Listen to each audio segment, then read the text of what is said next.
Hi everyone! In this video, I'll show you how to check your data usage on Windows.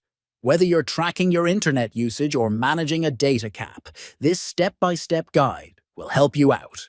Let's dive in.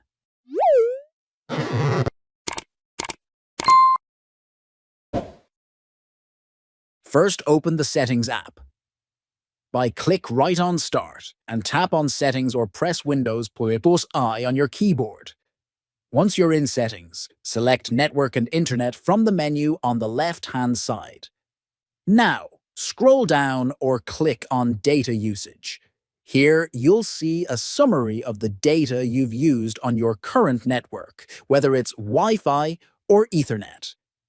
If you want more details, click on Usage Details. This will show how much data each app has consumed over the past 30 days. It's super helpful to identify apps that might be using too much data.